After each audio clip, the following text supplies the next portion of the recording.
Lando Norris fastest on the opening day of the Italian Grand Prix as Kimi Antonelli endures a day to forget at home at Monza. From Racing News 365, my name is Nick Golding, and I'm delighted to be joined, as always, by lead editor Ian Parks as the sun begins to set behind you, Ian, at the Temple of Speed. And we've got to start with the top of the timesheets, and Lando Norris once again ending a Friday on top, just like he did last weekend in Zandvoort. And of course, we know what happened at the end of that weekend. Had the retirement fallen 34 points behind Oscar, leaving him so much ground to make up, particularly starting this weekend. Just under 2/10 split in the top six, so it appears to be close. However, McLaren once again on top. Certainly with Lando Norris, and at least you referencing what happened last week in Zandvoort just 5 days ago, Lando has taken a positive step towards atoning for everything that unfortunately took place on his side of the garage within his car, of course. But as you say, usual Friday caveat rules apply, of course, because you cannot determine just who is actually the front runners. You would assume McLaren are going to be always in the mix, given the dominance of that car. And for right now, yes, Lando has that edge, but of course, Lando last week was quickest in Friday practice, was quickest in Saturday practice. But then, of course, when it came to Q3 on Saturday, it was Oscar that managed to take that little leap ahead. And that, of course, then set the tone for the Grand Prix itself until Lando's retirement with 7 laps remaining. And that, of course, has left in that considerable gap to make up that 34 points, as you say. But at least it's something on which Lando can positively look at and then take into Saturday qualifying, but in the hope on this occasion that he goes that one step further, and it is he on pole position and not his teammate Oscar Piastri. As I mentioned in the intro, it was a day at home to forget for Kimi Antonelli. Let's just cast our minds back to 12 months ago at Monza, where Mercedes unveiled Kimi for 2025, and obviously he ran in FP1. Looked remarkable in the opening minutes before crashing at the final corner, bringing out a red flag. Ended up being a real day to forget for him. Fast forward to today, and FP1, pretty clean for the young Italian, until the opening 10 minutes of FP2, where at turn 7 went off into the gravel span, beached his Mercedes once again, and well, a day to forget once again at Monza for Kimi. It really is a case of whatever can go wrong will go wrong for Kimi Antonelli right now. He is in an absolute funk, a real horror moment for him again, just 5 days after everything that unfolded at Zandvoort, of course, when he collected 15 seconds worth of penalties, 10 seconds of that for colliding with Ferrari's Charles Leclerc and taking poor Charles completely out of the race. And then, of course, soon after, another 5-second penalty for speeding in the pit lane. Those 15 seconds, of course, ultimately then dropped him out of the points because he did go on to actually finish in the top 10.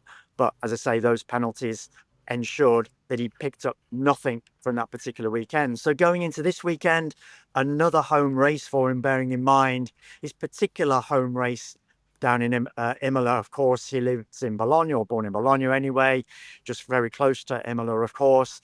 That one, that really sparked this European tale of woe that's just occurred for him over these past few months.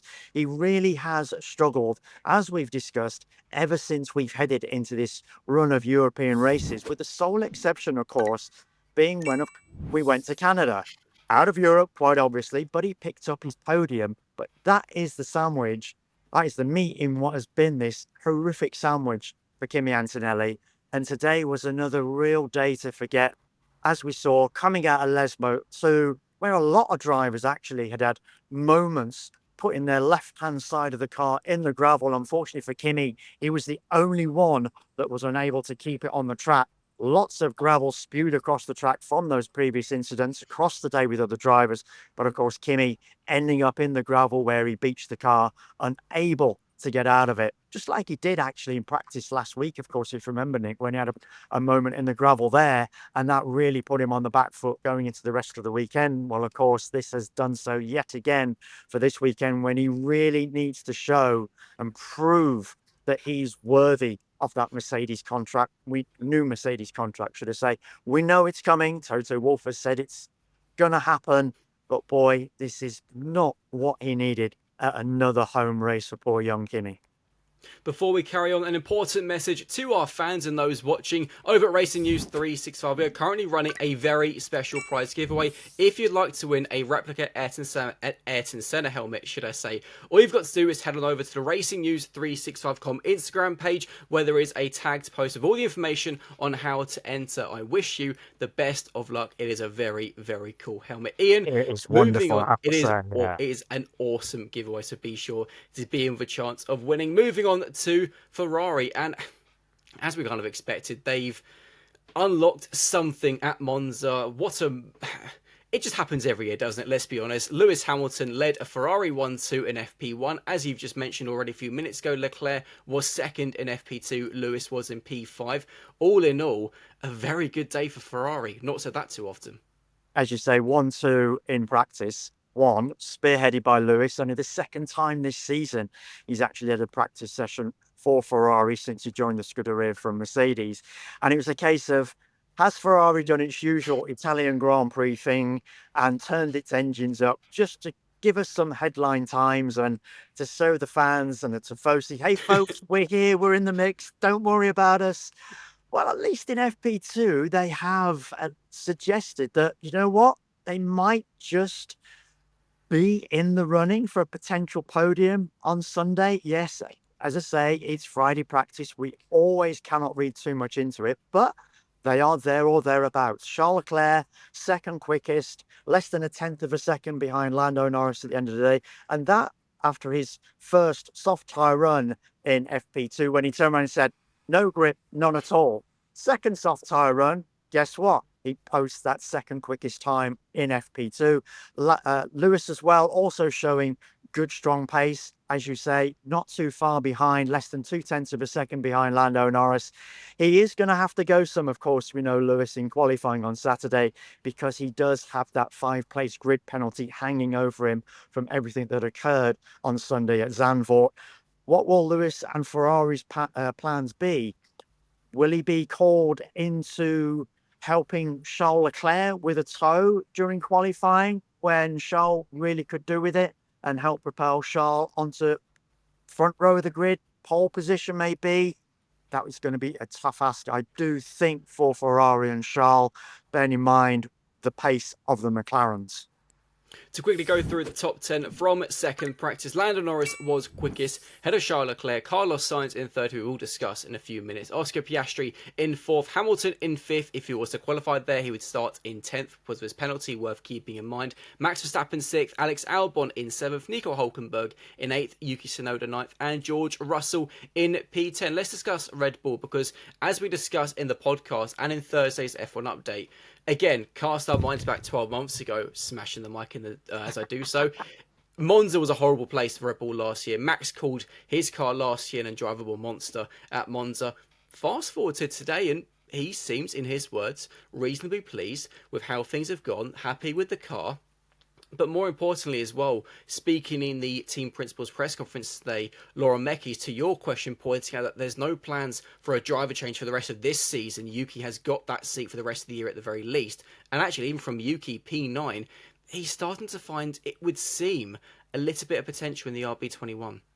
Yeah, let's address Max's day first. Yeah. Usual few gripes over the radio, but that's what we come to expect from Max, because at the end of the day, he's pushing, he wants perfection, he wants the best out of that car. 0.2 of a second behind Lando Norris at the end of FP2. And Marco's turned around and said they've got a little bit of time to find with that soft tyre, but he's confident that they know how they can do that. Long run pace. Now, that was more encouraging for both Max and Red Bull, so that lends itself potentially to Max at least being in the mix on Sunday, which, as you say, is in stark contrast to 12 months ago. That wonderful quote that he gave us at the end of the Italian Grand Prix in 2024, when he was really not happy with that RB20, when he really was worrying about where the car in particular, rather than himself, had what it takes to carry him to another title. It ultimately did. But at least, as we say, 12 months on, a better car at this circuit, something to work with going into Saturday. Little bit to find, as I say, with regard to qualifying. How close can he get to the McLarens and really mix it with the Ferraris as well? That's to be proven. But going into Sunday, yes, there's something there at least for Red Bull and Max Verstappen, and it might not be all doom and gloom on Sunday for both he and the team. Now, Yuki Tsunoda, as you say, it was my question in the team principals press conference to Laurent Mekies. I said, look, you've got a young driver in Isaac Hadjar right now whose confidence is undoubtedly growing, in particular after his wonderful result on Sunday in Zandvoort when he became the 5th youngest driver in Formula One history to secure a podium. Isaac, during his media session on Thursday, had turned around and said, look, if there is to be a promotion this year, I really don't want it. I want to stay with the team, with Racing Bulls. And if I am to be promoted, then I prefer it to be at some stage over the winter. And yes, I'm happy to be Max Verstappen's teammate effectively in 2026, because that's when I feel I will not be a number 2 driver, at least as we've seen over these past few months, or at least driving a car that is so short on pace and performance in comparison to Max's RB21, simply because of the way things have gone within that team and the drive and they've pushed and pushed towards performance that they've been seeking out of that car. And as we've seen, Liam Lawson struggle in the first 2 races of this season, and Yuki Tsunoda especially has struggled in the past 13 races since. A little bit of performance coming Yuki's way. Laurel's been happy with how things have gone on Yuki's side of the garage since he's taken over. So again, something there for Yuki to work with this weekend from what we've seen so far.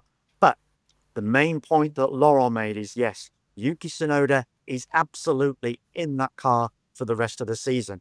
And the other key takeaway from Laurel's quotes is that for the sake of all of his drivers, Yuki, Isaac, and Liam Lawson, a call will be made on who will be Max's teammate next season much sooner than it was if you take it back a year ago. And of course, Red Bull waiting until the final race of the year in Abu Dhabi. That's not going to be the case. We can expect a decision to be taken much sooner than that. So maybe with 3 races to go, 2 races to go, maybe even sooner, who knows? But at this particular point in time, with 9 races to go, Laurel has confirmed that there will be a decision taken much sooner than it was last year. And just finally, and very quickly, we've got to mention Williams, and in particular Carlos Sainz. Carlos in 3rd, Alex in 7th. And for Carlos, it must be a strange feeling this weekend, given his relationship with the Tifosi, with Ferrari, but being in a Williams. In P3, yes, Aston Martin showed last weekend that until you get into qualifying, you can't read too much into the midfield teams. But for Carlos, on a weekend which must feel pretty strange, that's a pretty good way to start the Monza weekend. Yeah, and for Williams, it was always suggested that this circuit would be good for that car. And as it is looking so far on Friday, that's certainly the case. Carlos, again, like Charles, just under a 1/10 of a second behind Lando at the end of FP2. Alex, not too far behind, a little bit more work to do, I feel, on his side of the garage to find and extract a little bit more performance in comparison to Carlos. But at the moment, Williams not looking too bad. I definitely feel that both drivers are going to be in Q3 at the end of qualifying on Saturday. But how far up the grid can they challenge? Only time will tell. Ian, amazing stuff as always. For those watching, please do smash the like button, subscribe to the channel. Let us know in the comments below who you think is going to go into claim pole, and be sure to join Ian and I for the next video after qualifying on Saturday. See you later. Thanks for watching and listening as always, folks. Take care until Saturday. See you then.